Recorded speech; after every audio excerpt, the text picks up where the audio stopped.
The message flashed across Admiral Lee's quantum display, its bold text demanding immediate attention. She leaned back in her chair, studying the Galactic Council's request with a mix of amusement and calculated interest. The communique bore the ornate seals of 12 alien races, each more elaborate than the last. Captain Kim stood at attention nearby, his uniform crisp despite the late hour at Earth Defense Command headquarters. Through the wide windows of the Admiral's office, the lights of New Singapore sparkled against the night sky, a reminder of humanity's resilience after the long war. "They're not even trying to be subtle about it," Admiral Lee said, tapping the display. "The Council wants to put us in our place. A warship inspection seems reasonable for new members," Captain Kim offered diplomatically. "Reasonable," Admiral Lee laughed. "Did you see the way those Marvac representatives sneered at our quantum drives last week? They called them quaint and charmingly primitive." The memory made Captain Kim's jaw tighten. The Marvac, with their crystalline ships and energy weapons, had been particularly condescending since Earth joined the galactic community. Their delegates seemed to take personal offense at humanity's rapid advancement from a pre-spaceflight civilization to a spacefaring one in just under 2 centuries. "The Council expects us to send our most impressive vessel," Admiral Lee continued. "They're probably hoping we'll embarrass ourselves with something flashy but ineffective, like children trying to impress their elders." Captain Kim nodded thoughtfully. "The Thunderbolt would be the obvious choice. She's our newest dreadnought, fresh from the Titan shipyards. All the latest weapons systems, quantum shielding, antimatter drives. Exactly what they expect," Admiral Lee said. She stood up and walked to the window, watching as a cargo shuttle made its final approach to the spaceport. "No, we need to show them something different. Something that will make them question everything they think they know about human warfare." "You have something in mind." Admiral Lee's smile grew wider. "The adaptation. Captain Park's ship." Captain Kim blinked in surprise. "The adaptation. But it's..." He struggled to find a diplomatic way to describe the vessel. "Ugly. Outdated. Unimpressive." Admiral Lee turned back to face him. "Exactly. The Council wants to see our best warship, but they never specified what best means." She pulled up a holographic display of the adaptation. The ship looked almost civilian, with its modular design and visible seams. Nothing like the sleek, organic shapes of Marvac vessels or the geometric precision of Talaxian warships. "The Council races have fought each other for millennia," Admiral Lee explained. "They've all evolved similar approaches to space combat. Bigger guns, stronger shields, faster ships. But humans, we had to think differently." She manipulated the hologram, showing how the adaptation's seemingly simple design held hidden complexities. Every panel serves multiple purposes. Every system has backups for its backups. The entire ship can reconfigure itself based on the situation. It's not just a warship. It's a testament to human adaptability. Captain Kim studied the hologram with growing appreciation. "The Council won't expect this." "No, they won't," Admiral Lee agreed. "They think they understand human warfare because they've studied our history. They've seen our conflicts, our weapons, our tactics. But they've missed the most important lesson, which is that humans are at their most dangerous when they're underestimated." Admiral Lee sent her response to the Council with a quick gesture. "Captain Park has my complete confidence. She and her crew will show the galaxy exactly what humanity is capable of." The message went out across the quantum network, racing faster than light to the Council's central world. Admiral Lee could almost imagine the reactions when they received it. The dismissive sniffs from the Marvac, the calculated interest from the Talaxians, the quiet concern from the older races who had seen civilizations rise and fall. "Should we warn Captain Park?" Captain Kim asked. Admiral Lee shook her head. "She already knows. The adaptation has been practicing for something like this since she launched. The crew understands their role perfectly." The quantum display chimed with the Council's acknowledgement. The inspection would take place in one standard week at the Arcturus testing grounds. They had specifically requested a full demonstration of the ship's capabilities. "They think they're going to teach us a lesson," Admiral Lee said softly. "Instead, they're about to learn one themselves." Captain Kim saluted and turned to leave, but paused at the door. "Admiral, what exactly do you think they'll learn?" Admiral Lee's smile turned predatory as she looked back out at the stars. "That humanity didn't survive and thrive on Earth by being predictable. We did it by adapting. And now we're going to show the galaxy exactly what that means." The adaptation floated against the backdrop of stars, its utilitarian hull standing out sharply against the elegant vessels of the Galactic Council. While other ships gleamed with polished surfaces and smooth curves, the human vessel looked almost incomplete, with visible panel lines and what appeared to be hastily welded sections. Captain Park stood in the main docking bay, watching through the atmospheric shield as the Council's inspection shuttle approached. The sleek craft moved with impossible grace, its crystalline hull catching and refracting starlight like a jewel. Behind her, the honor guard of 20 crew members remained perfectly still, though she could sense their barely contained amusement. First Officer Choi leaned close and whispered, "They're scanning us. Third time in the last 5 minutes." "Let them," Park replied quietly. "I'm sure they're getting very interesting readings." The shuttle's landing was perfect, almost theatrical in its precision. The vessel touched down without so much as a whisper, its landing gear somehow avoiding even the faintest screech against the deck plating. The craft's hull shifted and flowed like liquid metal, creating an elegant exit ramp. Inspector Krill emerged first, his iridescent scales catching the bay's lighting and throwing rainbow patterns across the walls. He stood nearly 7 feet tall, his serpentine frame wrapped in what appeared to be living cloth that shifted colors to match his scales. Behind him came representatives from 4 other council races, a hovering sphere of pure energy contained in a transparent shell, a being that seemed made entirely of crystalline geometrical shapes, a massive insectoid in ceremonial armor, and what appeared to be a sentient cloud of golden mist. "Welcome to the U.S. adaptation," Captain Park said, keeping her voice steady and professional. "We're honored to host the Council's inspection team." Krill's vertical pupils contracted as he surveyed the docking bay. His tongue flicked out, tasting the air. "This is your warship?" The pause before the last word carried volumes of disdain. "Yes, Inspector, one of Earth's finest." The crystalline being made a sound like chimes in the wind, their equivalent of laughter. "We were expecting something more substantial. This appears to be a civilian vessel with minimal modifications. Appearances can be deceiving," First Officer Choi offered diplomatically. The insectoid's antennae twitched. "Our scans show inconsistencies, multiple layers of shielding blocking detailed analysis. Curious for a supposedly primitive vessel. We would be happy to give you a tour," Captain Park said, gesturing toward the interior doors. "Though I should warn you that some areas may seem unconventional by Council standards." Krill moved forward, his motion unnaturally smooth. "The Council has seen every variation of warship design in the galaxy, Captain. I doubt your vessel holds any surprises."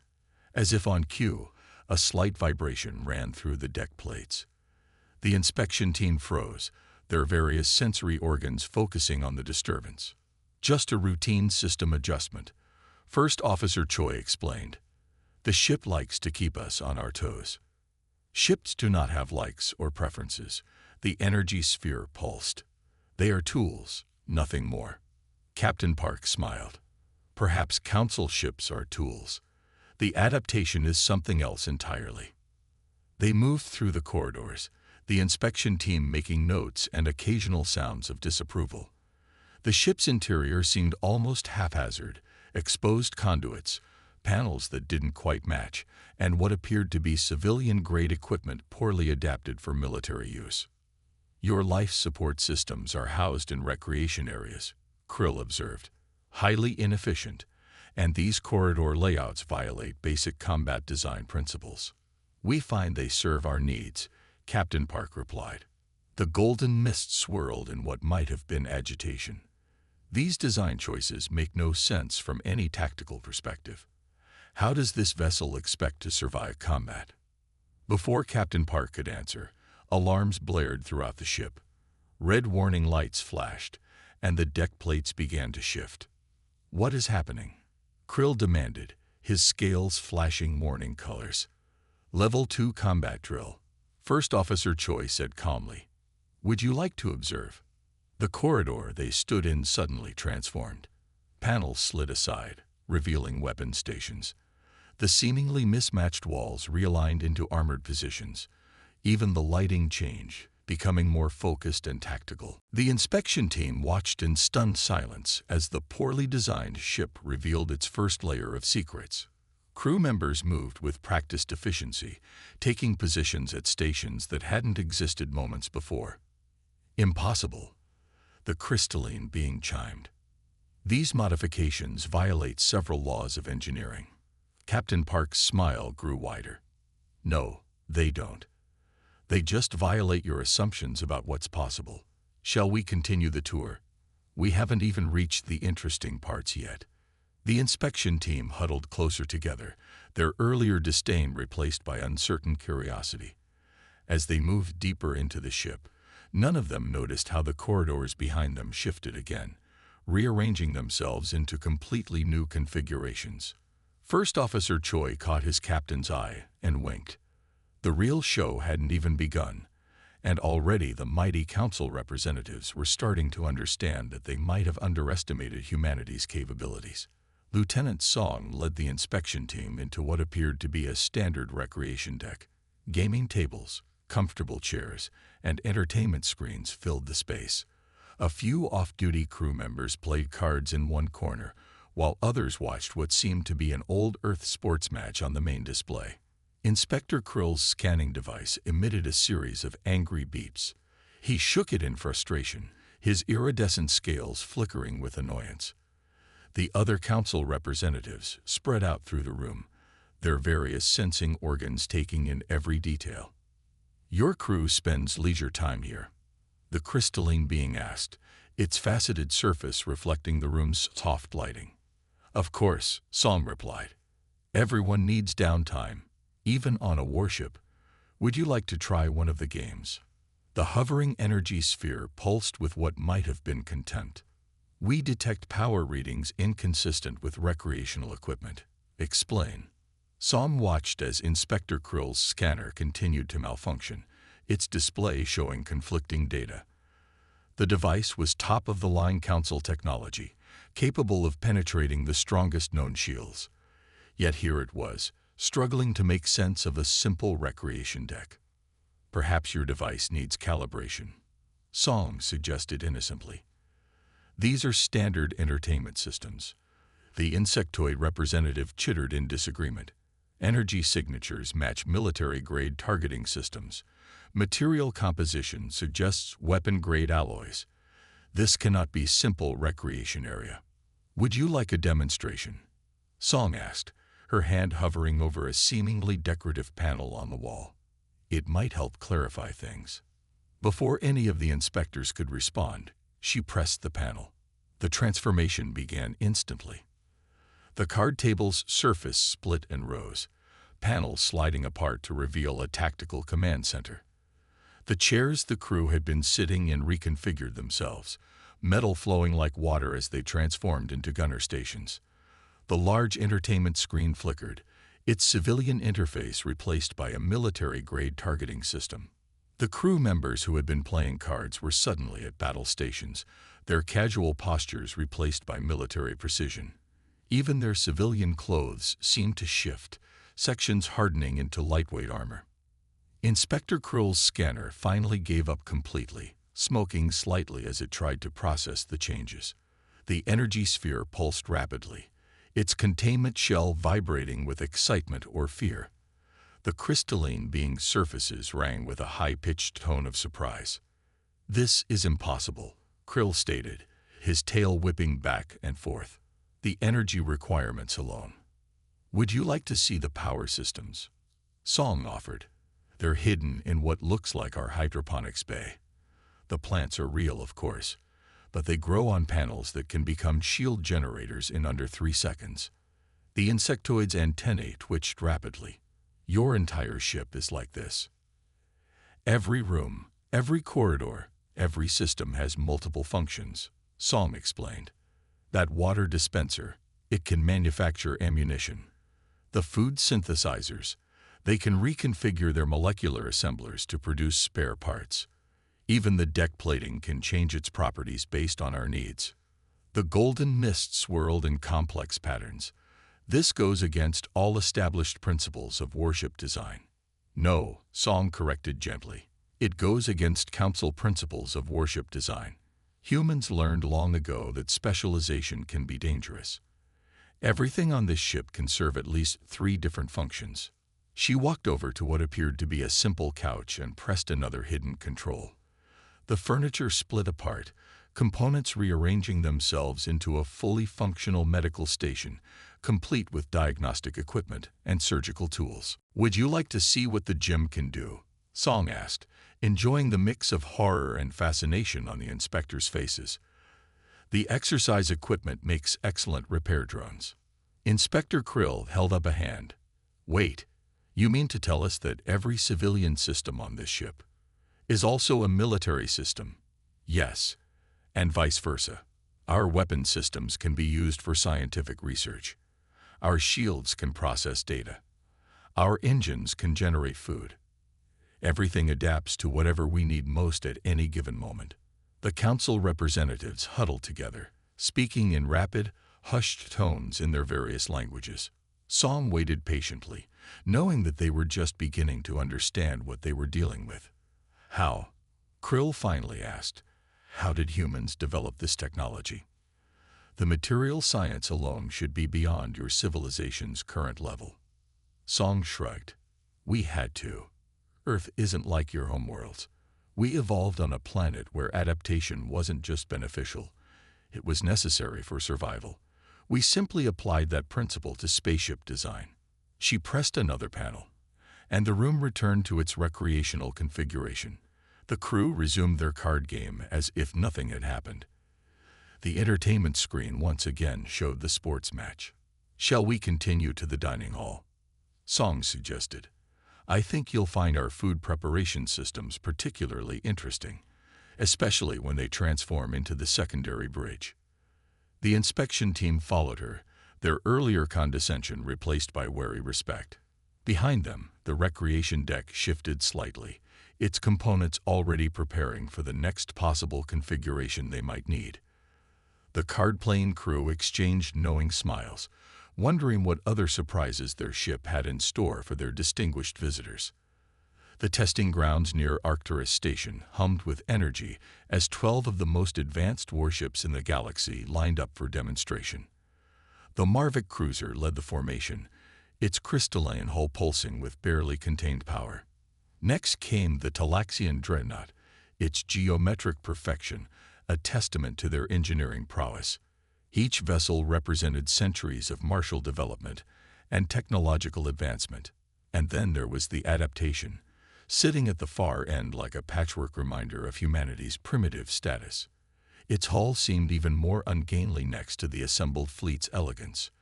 Inside the adaptation's bridge, Commander Yoon watched the tactical display with barely contained excitement. Around him, the bridge crew maintained their professional demeanor, though anticipation charged the air like static before a storm. "Look at that Marvac ship showing off," Lieutenant Baum muttered from the sensor station. The crystalline vessel was running its weapons through a pre-demonstration sequence, each pulse of energy creating rainbow ripples through space. Final preparations for weapons demonstration. The council coordinator's voice echoed through all ships. Target drones will deploy in standard formation. Each vessel will demonstrate primary and secondary weapon systems.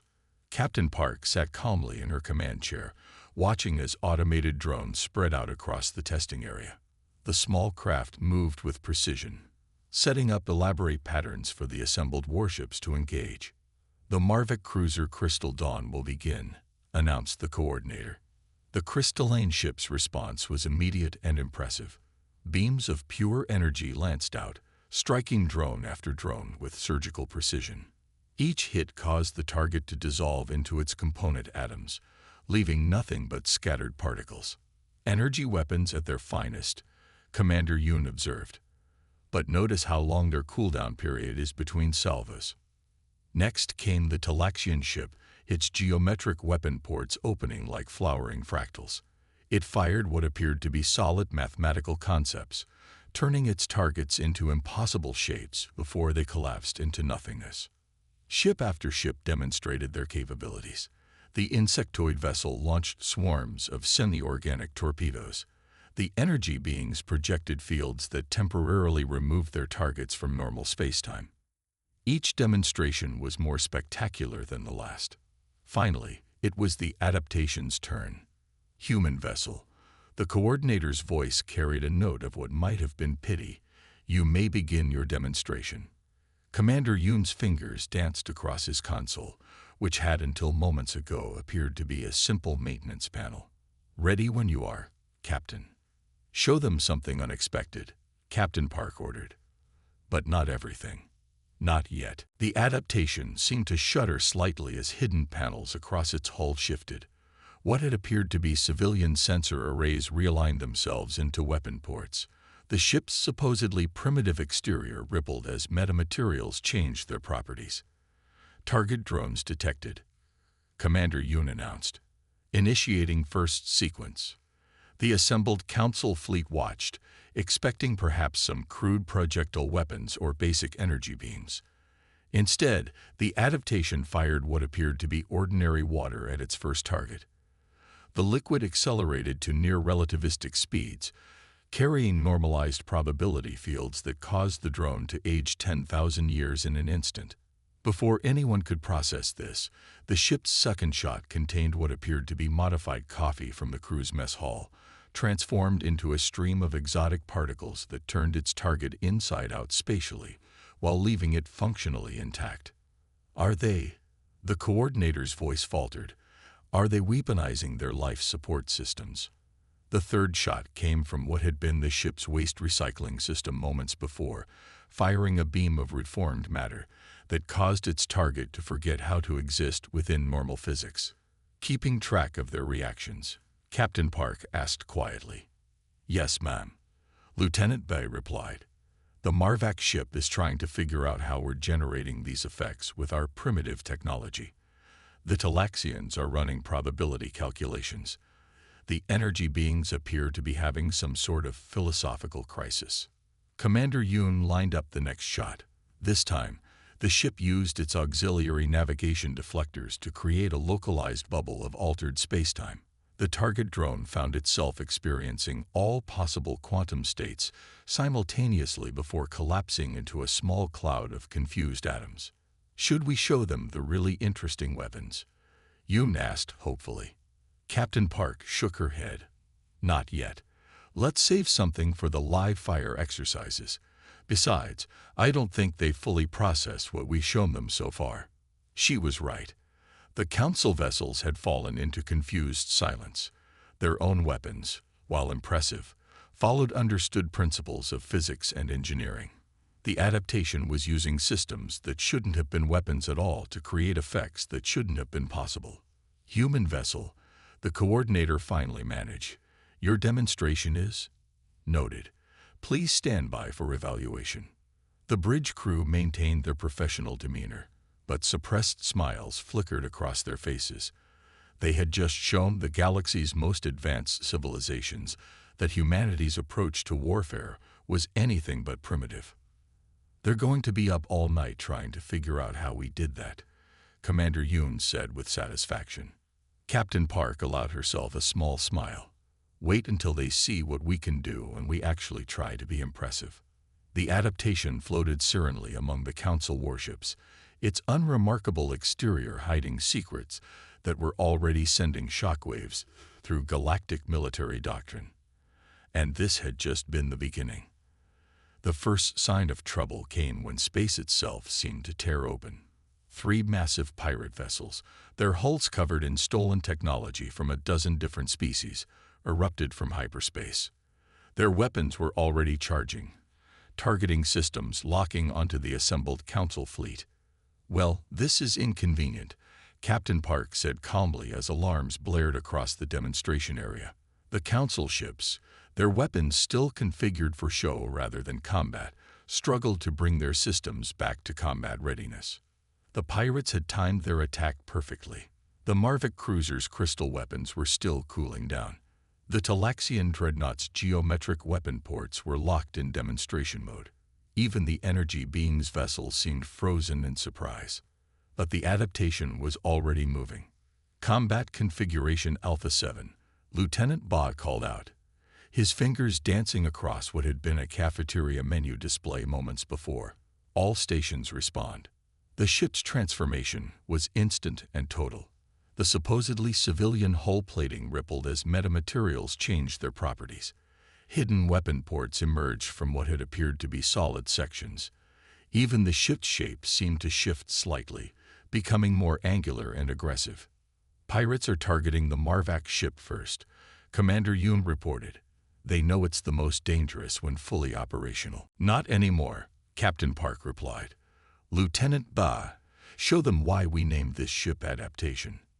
Ba's response was to engage what appeared to be the ship's waste recycling system. The pirates' first volley of energy weapons was suddenly caught in a field of reformed matter, their deadly beams transformed into harmless light shows. "Interesting choice," Commander Yoon noted, using the sewage processors as shield generators. "They're not just shield generators anymore," Bay replied with a grin. The transformed waste matter began absorbing the pirates' energy weapons, storing their power for later use. The pirate vessels, confused by their weapons' ineffectiveness, split formation to attack from multiple angles. It was a solid tactical decision against normal warships. Against the adaptation, it was a mistake. "They're in position," Captain Park observed. "Show them what our recreation deck can really do." The gaming tables that had entertained crew members hours before had transformed into targeting computers far more advanced than anything the pirates possessed. The entertainment system, now a weapons control center, began coordinating the ship's response.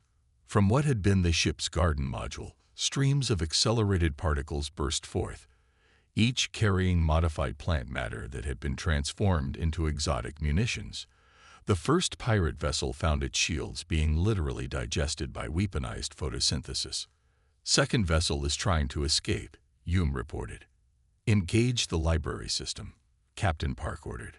The ship's data storage servers, which had appeared to contain nothing but entertainment files and technical manuals, revealed their true nature. Information became weapon, targeting the pirates' computer systems with attack algorithms disguised as popular media files. The second pirate ship suddenly found itself being overwhelmed by what appeared to be corrupted episodes of ancient Earth sitcoms, each containing code that systematically shut down their systems. "They're not going to believe this back home," Lieutenant Ba said as he directed what had been the ship's coffee makers to create localized time distortions around the third pirate vessel. The Council ships watched in stunned silence as the supposedly primitive human vessel systematically dismantled the pirate threat. Every system on the adaptation seemed capable of becoming a weapon. Even the ship's external lighting was being used to create psychological warfare effects, projecting images that confused and disoriented the pirates' crews. "Final target is attempting to surrender," Commander Yoon announced. "Accept their surrender," Captain Park ordered. "But first, show them what our mess hall can do." The ship's dining facilities, which had seemed so basic during the inspection, transformed one final time. Tables became magnetic containment fields. Food synthesizers projected molecular disassembly beams. Even the salt shakers contributed, launching clouds of modified sodium particles that disrupted the pirates' remaining weapons. Within minutes, it was over. 3 pirate vessels, each carrying technology stolen from the most advanced civilizations in the galaxy, had been defeated by what appeared to be household appliances and entertainment systems. "Situation contained," Lieutenant Bay reported with satisfaction. "Should we return to demonstration configuration?" Captain Park looked at the stunned Council ships, their own weapons still not fully ready for combat. "No," she said with a slight smile. "Let them see exactly what they're dealing with. It's time they understood that humanity's approach to warfare isn't primitive. It's just different." The adaptation hung in space, its systems still humming with combat energy. Every panel, every component, every seemingly civilian system had proven itself to be part of an integrated weapon platform that defied conventional military doctrine. "Captain," Commander Yoon said, "the Council Coordinator is requesting an immediate conference to discuss our ship's capabilities." "Tell them we'll be happy to explain," Captain Park replied. Right after they explained why they thought being predictable in combat was a good military doctrine. The bridge crew suppressed their laughter as they began the process of returning their systems to their civilian disguise. But now the Council knew the truth. On a human warship, everything was a weapon, waiting to adapt to whatever threat presented itself. The Council's emergency meeting chamber aboard Arcturus Station hummed with tense energy. Inspector Krill's scales had lost their usual iridescent shine, taking on a pale, worried hue as he watched the combat footage for the 12th time. Around the circular table, representatives from 12 advanced civilizations sat in uncomfortable silence. "Play it again," Krill demanded, his vertical pupils fixed on the holographic display. "Focus on their weapon deployments." The footage showed the adaptation's transformation once more. What had appeared to be civilian systems morphed into military hardware with impossible speed. The ship's very structure seemed to flow like liquid, adapting to each new threat as it emerged. "Look here," Captain Park pointed to a specific moment in the recording. "This is when we converted our gymnasium into an automated repair facility. The treadmills became mobile fabrication units. The weight machines transformed into maintenance drones." The crystalline council member chimed in distress. "But the power requirements alone should have overloaded your systems." "That's because you were thinking linearly," Park explained. "Every power conduit serves multiple functions. Our lighting system doubles as an energy distribution network. Even our waste heat is captured and repurposed, the energy being pulsed rapidly in its containment sphere. Your entire ship operates on these principles. Everything serves multiple functions." "At least 3, Park confirmed. "Usually more. That chair you're sitting in. It can become part of an emergency life support system, a backup computer core, or component armor plating. It's probably analyzing your biological signatures right now." The council members quickly stood up, eyeing their seats with newfound wariness. "But this goes against every established principle of warship design," Krill protested. "Specialized systems are more efficient. Dedicated weapons platforms provide superior performance. This is basic military doctrine." "For you, maybe," Park replied. "Humans learn different lessons. On Earth, the most successful organisms weren't the ones with the biggest claws or strongest armor. They were the ones that could adapt." She gestured, and the holographic display showed the adaptation's internal schematics. Systems flowed into each other in patterns that made the engineering experts among the council wince. "Our mess hall tables aren't just armor plating," Park continued. "They're also sensor arrays, computer nodes, and emergency power cells. The food synthesizers can manufacture ammunition. The waste recyclers can generate shield harmonics. This cannot be efficient," the insectoid representative chittered. "The complexity alone would make maintenance impossible." "Actually, it makes maintenance easier," Park countered. "When every system can serve multiple functions, we never lose critical capabilities. If our main weapons are damaged, we can route targeting through the entertainment system. If life support fails in one section, we can generate oxygen using modified food processors. The golden mist being swirled in agitation. Your entire approach to warfare is unsettling, unpredictable, dangerous." "That's the point," Park said quietly. "Humanity survived on a planet where adaptation wasn't just beneficial, it was necessary. We applied those same principles to space warfare." Krill's scales shifted through various colors as he processed this. "The implications for galactic security are significant," Park finished for him. And the adaptation isn't even our most advanced ship. It's just the one we chose to show you. That statement sent a fresh wave of unease through the chamber. The council members huddled together, speaking in rapid, hushed tones in their various languages.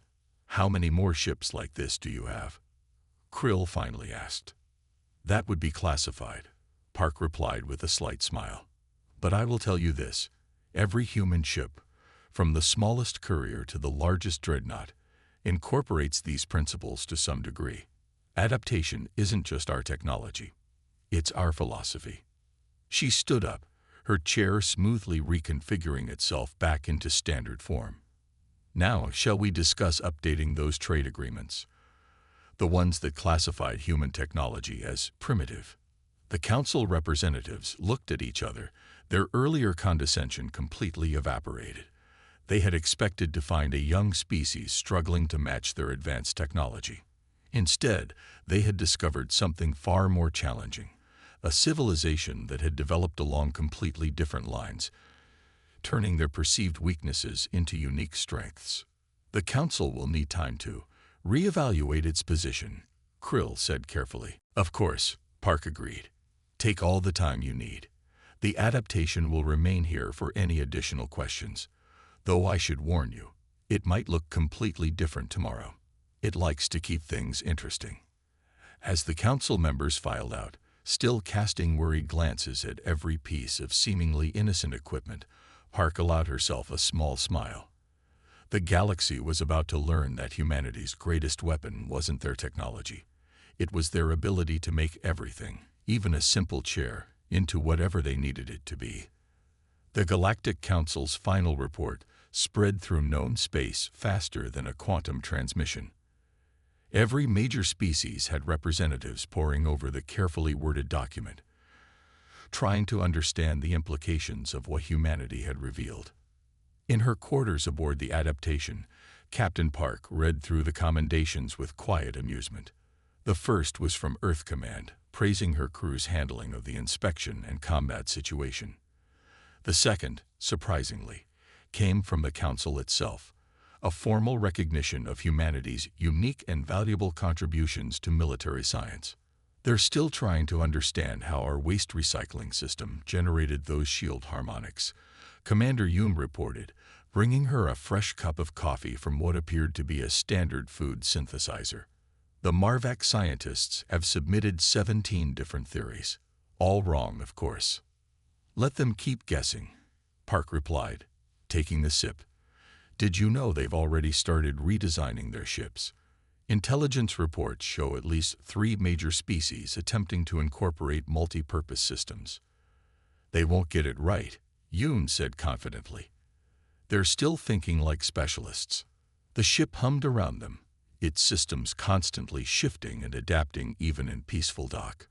What had once been a conference room was now Park's quarters, though it could become a secondary bridge or emergency medical bay, in seconds if needed.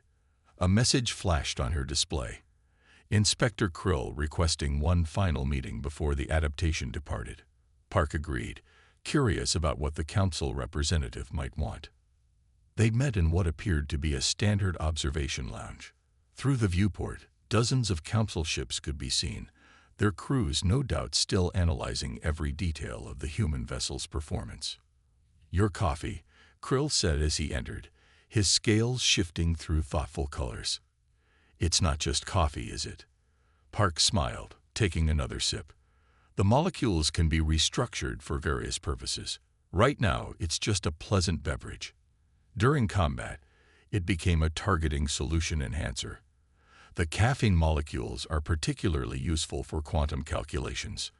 Krill's tail twitched in what might have been admiration or anxiety. We believed humans to be primitive, he admitted. When we first encountered your species, your technology seemed basic, unrefined.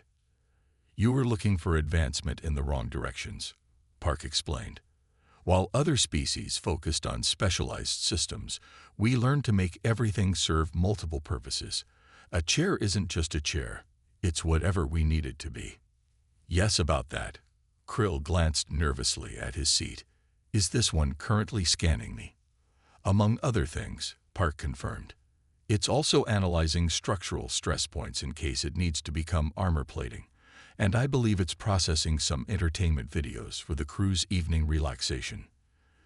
The inspector's scales rippled with multiple emotions. Your entire civilization thinks this way.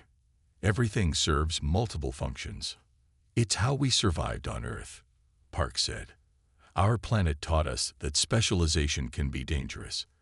The creatures that thrived were the ones that could adapt, that could use their capabilities in unexpected ways. She gestured at the ship around them. The adaptation isn't just a warship. It's a philosophy made real. Every system, every component, every molecule can become whatever we need it to be. The Council has revised its classification of human technology, Krill announced formally. You are no longer considered a developing species. In fact, several members have proposed creating an entirely new classification category. Oh, Park raised an eyebrow. What would they call it? Adaptive Civilization Type 1, Krill said. Though some are arguing for Type 2, given what your ship demonstrated with those modified coffee molecules. As if on cue, the observation lounge subtly shifted around them. Panels realigned, systems reconfigured, the entire room adapting to some new parameter that only the ship itself understood. We don't just adapt, Park said quietly. We redefine the very nature of adaptation itself. Everything can be more than what it appears to be.